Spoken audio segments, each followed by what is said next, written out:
They say you never really know someone until you see how they act when nobody's watching. It's in those quiet, hidden moments that true character shines through. Tonight's story is about a choice, small in money, but immeasurable in meaning. A choice that cost a young woman her job, yet gave her something far greater. This is not just a $9 diaper story. It's about compassion, dignity, and how a single act of kindness can change the course of a life forever. If stories like this move you, don't forget to follow, like, and share your thoughts in the comments. Your support keeps these quiet but powerful stories alive. The hum of the ceiling fan in aisle 4 carried a rhythm that Nora Westfield had come to know like the back of her hand. The quiet hours after 8 o'clock felt almost sacred.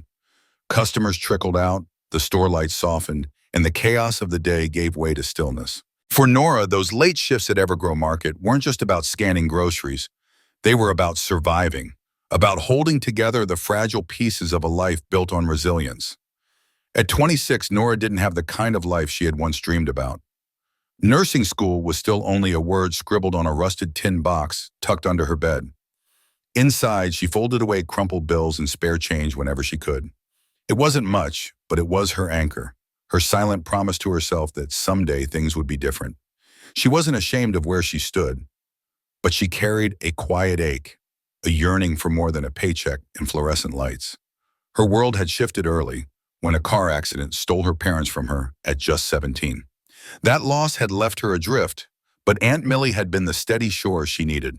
Millie was tough, the kind of woman who believed you should always stand up straight even when the world tried to bend you. She taught Nora the lessons that didn't come from textbooks, stretching a dollar until it squeaked, seeing through excuses, and knowing the difference between someone who lied to take advantage and someone who simply had a bad week. Those lessons stuck with Nora. She carried them with her every day at the register, tucked into the smallest of gestures. In her apron pocket was a folded piece of paper that most people would overlook, but to Nora it was a little map of humanity. Written on it were notes about her regulars, Mr. Leary, who always paired his instant coffee with the Wednesday paper, Miss Doy, who checked expiration dates as if her life depended on it, and the Peterson twins, who could not be coaxed out of their tears without a lollipop at checkout. These weren't just transactions to her, they were connections. Nora lived simply in a small apartment above a laundromat 3 blocks from the store. The place smelled faintly of detergent and warmed cotton, and though the walls were thin, it was hers. On alternating weekends, she babysat her neighbor's daughter without charging a dime, partly out of kindness, partly because she remembered what it felt like to be small and in need. Life wasn't generous with her, but she tried to be generous where she could. Then came the shift when everything began to unravel. The bell over the entrance chimed, and with it came Tina Gresham, the regional supervisor from corporate. She strode in with the kind of authority that weighed on the air, crisp blazer pressed sharp, clipboard in hand, eyes cutting across the aisles like blades. Tina wasn't the owner, but she carried herself like she could buy and sell the entire block with a single phone call. 2 weeks earlier, Tina had held a staff meeting that still echoed in Nora's ears. Her words were blunt, her tone unbending. No employee discounts unless pre-authorized. No helping customers outside the system. No handwritten notes. No bending rules. "You're not here to make friends," Tina had said flatly. "You're here to protect profit." That speech had gutted the soul of Evergrow. What had once felt like a small-town store, a place where birthdays were remembered and neighbors felt welcome, was now just another outpost of a cold machine. That night, Tina remained in the back office, watching over camera feeds and payroll records. Even without her presence in the aisles, her shadow stretched long. Everyone knew she was watching, and even when you couldn't see her, you could feel her eyes. As if to seal the tension, she emerged just once, her heels tapping against the floor with a rhythm as sharp as a warning bell. She stopped at the register, her voice steady but edged with ice. "You're on final notice, Westfield. Any mistake this month, and we'll reevaluate your employment." Nora nodded, silent. She hadn't made a mistake, not one she could recall, but she knew it wouldn't take much. Her job hung by a thread, and the scissors were in Tina's hands. Still, she returned to her post with quiet composure. The scanner beeped, customers drifted in and out, and the rain outside began to fall heavier. Nora adjusted the strap of her apron, her thoughts wandering to the tin box at home and the dream that felt further away with each passing shift. She didn't yet know that the night would test her resolve in ways she had never faced before. The clock ticked past 9:30. The bell above the door jingled again, and with that sound, a story that would ripple far beyond the walls of Evergrow was set in motion. The door chimed with a soft jingle, and Nora glanced up from her register. The woman who entered was soaked through, rain dripping from the hem of her hood. In her arms, she carried a toddler, bundled in a blanket that was far too thin for the storm outside. The child's cheeks were red, his small body trembling with exhaustion, hiccuping from the last of his tears. The woman didn't wander the aisles like other late-night shoppers. She moved with purpose, straight to aisle 6. Nora's eyes followed her, a flicker of instinct warning her that this wasn't a casual purchase. She watched as the woman stood frozen before the shelves stacked with diapers, her hand tightening around a worn wallet. After a pause, the woman reached for the store brand, the cheapest option. She carried it slowly to the counter, her shoulders heavy beneath the weight of the moment. When she placed the package down, her voice was fragile, almost breaking. "I only have $11 and some change," she whispered, eyes darting downward. "But he's out of diapers. I just started a new job. My first check won't come until Friday. I just need a few to get through." She opened her wallet with trembling fingers, laying out crumpled bills and a scattering of quarters. The register blinked its verdict mercilessly. $20.49. The total stared back like an unmovable wall. Nora looked at the boy. His tiny pants were damp, the fabric clinging to his skin. The woman's hands shook as she pressed her wallet closed, her pride struggling against the rising tide of desperation. Nora thought of Aunt Millie. Her aunt's words echoed like a lifeline. "You don't let someone drown while you stand on dry land holding the rope." She glanced toward the back office door. It was still closed, but the cameras above glowed red. She knew Tina's rules, knew the consequences, and yet Nora's fingers moved almost on their own. Quietly, carefully, she tapped in her employee discount, shaving down the total. Then she scrolled through the register's outdated promotions, finding one long since forgotten, but still active. With a final press of the key, the screen chirped. The new total flashed. $0. Nora pushed the bag forward. "You're good," she murmured, her voice steady but kind. The woman froze, disbelief in her eyes. "Are you sure? Just pay it forward someday," Nora said softly, offering a small smile. The young mother's lips trembled as tears welled. She clutched the diapers and her child closer, her gratitude spilling out in a quiet, broken, "Thank you." Then she hurried out into the rain, vanishing into the night with her burden lightened.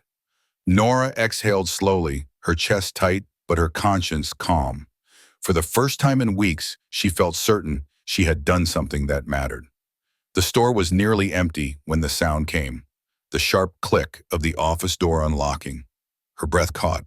Heels tapped against the tile, deliberate and unhurried, until Tina Gresham appeared. She stood at the register, her expression cold as she scanned the monitor. "You rang that diaper order through at 0, Tina said evenly. Nora didn't deny it. She had a baby. She couldn't afford. "That's not your decision," Tina snapped, cutting her off. "You violated policy. We have cameras. We have logs." Nora's hands curled against the counter, but her voice stayed calm. "I used my employee discount. That's within the system. And the rest was a store coupon that was never removed." Tina's lips thinned. "Don't insult my intelligence. You know what this is. Theft of goods, company loss, undermining procedure." "It was $9, Nora replied quietly. "It was a choice," Tina countered, her words sharp as glass. "And now here's mine." From her folder, she drew out a paper, crisp and final. She slid it across the counter. "Termination notice. Signed, stamped, irrevocable. You're done here. Effective immediately. Clean out your things." The words landed with a heavy finality, but Nora didn't break. She had known this might come. Still, sadness threaded through her chest, not for herself, but for the truth that decency had been treated as a crime. "May I at least finish the shift?" she asked, her voice steady. "No," Tina said coldly. "Clock out now and don't touch the register again." Nora nodded once. She unclipped her name badge, folding her apron with quiet care. Without a word, she set them aside. Then she walked out the front doors into the storm. The rain soaked her within moments, clinging to her hair, dripping from her sleeves. She had no umbrella, no protection, no job.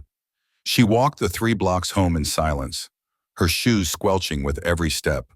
The night pressed heavy around her, yet inside she carried a fragile calm. That child would sleep dry tonight. That mother would feel less alone. And for Nora, that was worth the price. Back in her apartment, the soft hum of the laundromat below filtered through the floor. She changed into dry clothes and sat at her small kitchen table. The rusted tin labeled nursing school sat in front of her.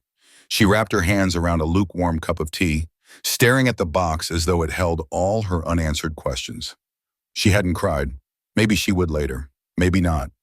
Some losses didn't need tears, only a quiet acceptance. She told herself it didn't matter, that dignity could not be measured in paychecks or policies. But as midnight neared, a knock sounded at her door. Firm, unexpected. Nora's heart stilled. She wasn't expecting anyone. When she peered through the window, she saw it. A black SUV parked at the curb, gleaming beneath the street lamp. Sleek, polished, out of place in her neighborhood. Her breath caught. She hesitated. And then, with cautious steps, she opened the door. The knock at the door came again, firmer this time, echoing through the small apartment. Nora set her cup down and rose, each step weighted with uncertainty. She peered through the narrow curtain and saw the young mother from earlier. Her hair was brushed now, her hood gone, her posture straighter. Standing just behind her was a tall man in a charcoal gray suit, his raincoat folded neatly over one arm. The SUV outside gleamed like a mirror, its chrome wheels catching the streetlight. Nora's hand lingered on the knob before she finally opened the door. "Miss Westfield?"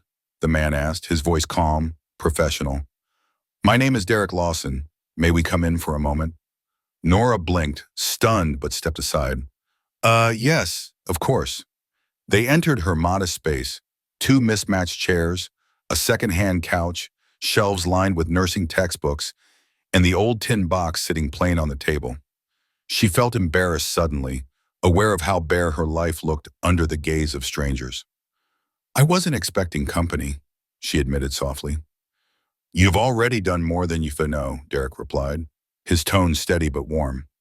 The young mother stepped forward, no longer trembling like before. Her eyes held gratitude, not desperation.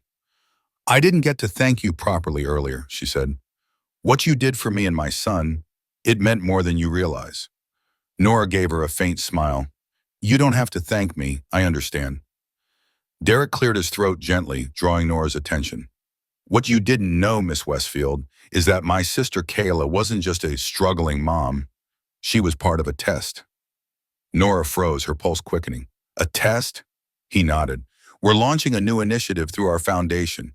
We wanted to identify real-world empathy in frontline workers, moments when no one is watching, no cameras rolling, no applause waiting. Just a need and a choice." Kayla's voice softened. "You didn't hesitate. You didn't ask for anything. You didn't even know who I was. And still you helped." Nora's mouth went dry. She tried to form words but only managed, "I just did what felt right." "And that," Derek said firmly, "is exactly what we're looking for." From his coat, he drew out a sealed envelope and handed it to her. Nora's hands trembled as she slid a finger under the flap. Inside was a formal letter embossed with a gold-trimmed header. She read the words once, then twice, unable to believe what her eyes told her. It wasn't a cashier's job. It wasn't retail. It was a position. Program coordinator, Community Outreach Division, Grace Initiative Foundation. The letter detailed a full salary, medical coverage, relocation assistance, and most staggering of all, a full scholarship to nursing school beginning in the fall. Nora's vision blurred. She set the letter carefully on the table as though it might vanish if she held it too tightly. I don't understand," she whispered. "All this for a $9 pack of diapers?" Kayla smiled gently. "No, for kindness, for courage." Derek nodded. "And because the world needs more people like you in places where it matters." The letter on the table seemed to glow in the dim kitchen light, heavy with possibility. Nora pressed her palm to her chest, her breath shallow. "This can't be real," she said, her voice shaking. "You're offering me a career because I helped a stranger?" Derek didn't flinch. "Over the past 2 months, we've met dozens of clerks and staff in different stores. Most followed the rules. Some turned their backs. A few showed heart. But only a handful followed through at personal cost. You didn't just lose your job, Miss Westfield. You did it with quiet grace. That matters more than you know." Silence stretched, broken only by the faint hum of the laundromat below. Nora looked around her apartment. The second-hand couch, the worn books, the tin with its crumpled bills. This life had been built on resilience, on hope, on waiting for a someday that never seemed to come. And now here it was, placed in her hands without warning. Her throat tightened. "I never wanted recognition. I just didn't want her baby to sleep another night in wet clothes. That's all it was." Derek's lips curved into a rare smile. "And that's exactly why we want you." He explained the role in detail. She would help lead a pilot program called Haven Hubs, community-run markets offering food, diapers, and essentials to struggling parents at little to no cost. Her job wouldn't be at a register. It would be designing systems, listening to families, ensuring no one had to beg for basics again. "You'll be trained, paid, and supported," Derek continued. "And while you work, we'll pay for your nursing program. All we ask is that you bring the same heart you brought to that counter." Nora's eyes burned. She pressed her sleeve to them, laughing softly through the tears that finally came. "Yes," she whispered, then again stronger. "Yes, 1,000 times. Yes." Kayla stepped forward, embracing her gently. "You didn't know someone was watching," she said, "but we were." Nora held her close, her own voice breaking. "I wasn't trying to be seen." "That," Derek said quietly, "is why you were." The three of them sat together for a while in her tiny apartment, talking about what lay ahead. For Nora, the weight of the night settled in her chest like something precious. What had begun with rain and loss had opened into possibility. When the SUV finally pulled away from the curb, Nora remained at the window long after its taillights vanished. She touched the letter once more, tracing the embossed seal. For the first time in years, the dream inside her tin box no longer felt like a distant hope. It felt like tomorrow. And tomorrow she would be ready.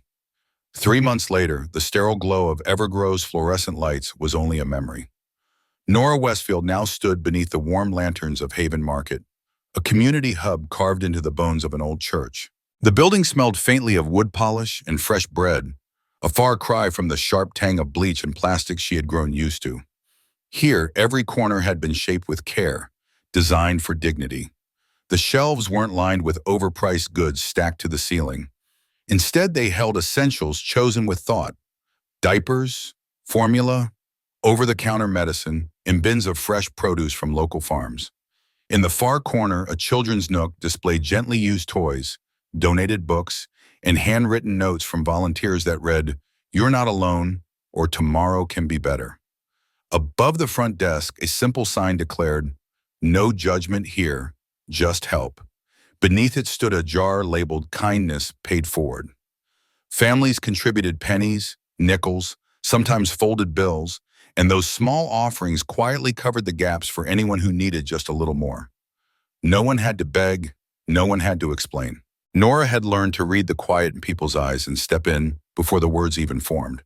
She moved through the aisles without a uniform or badge, wearing only a light blue cardigan and her steady smile. Parents greeted her by name now, asking advice not only on products, but on how to get through the week. She listened to their stories, wrote notes in her worn notebook, and brought those notes into staff meetings where changes were made swiftly. More allergy-friendly snacks, expanded evening hours, a corner with extra blankets for families in transition. Kayla came often, her son now toddling on sturdy little legs.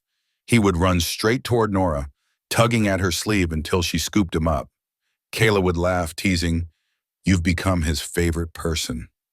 "He's mine too," Nora would reply, brushing crumbs from his cheek before setting him back down. In her small office behind the break room, Nora had created a corkboard that became her private sanctuary. Pinned there were snapshots of families she had helped, hand-drawn pictures from children, notes of gratitude folded into colorful paper.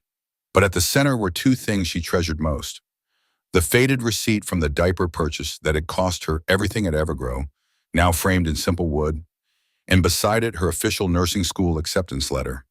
Whenever the days felt heavy, she looked at them side by side, the past she refused to regret, and the future she was walking toward. The Haven market grew quickly. Word spread from town to town, and soon families traveled miles just to find support there. Volunteers poured in, inspired by the model, giving their time and donations freely. The foundation expanded the program, opening 2 more hubs in nearby towns, each one asking for Nora's guidance in training their staff. One late evening, after the last families had left and volunteers were stacking the final shelf, the familiar sound of footsteps approached. Derek Lawson appeared in the doorway, a coffee cup in hand. Nora chuckled softly. "You always show up when we're mopping." "Bribery," Derek said lightly, holding out the cup. They sat for a moment in the calm, surrounded by the quiet hum of a place that had done its work for the day. No crying children, no beeping registers, just the soft echo of hope lingering in the walls. "You've helped over 600 families in 10 weeks," Derek said, his voice carrying quiet pride. "2 new hubs are running strong, and they're asking for you to lead their training programs. You've built something here, Nora. Something real." She glanced at her desk, where the framed receipt and her notebook lay side by side. Running her finger across the glass, she whispered, "I used to think $9 couldn't change anyone's life." "It didn't," Derek replied gently. "You did." He set down the empty cup, pausing at the doorway. "One more thing," he added. "That woman you helped, Kayla, she finished her GED last month. She's starting job training next week. She said you gave her more than diapers. You gave her back her dignity." Nora's throat tightened, her eyes stinging. She nodded, unable to speak. Derek left quietly, the door closing with a soft click, leaving her alone in the stillness. She sat for a long time, listening to the faint ticking of the clock on the wall. The market was empty, yet filled with the invisible presence of every family that had walked through its doors. She didn't need applause. She didn't need headlines. She understood something deeper now. Sometimes the smallest kindness creates ripples you may never see, reaching further than you ever imagined. Her gaze lingered on the receipt again, the fading ink that had once marked the end of one chapter and the beginning of another. Every time someone asked her why she had risked her job for a stranger that night, she always gave the same answer, her voice steady, her eyes soft. "Because someone once helped me." And with that truth, she knew she would keep helping, one quiet act at a time, as long as she was able.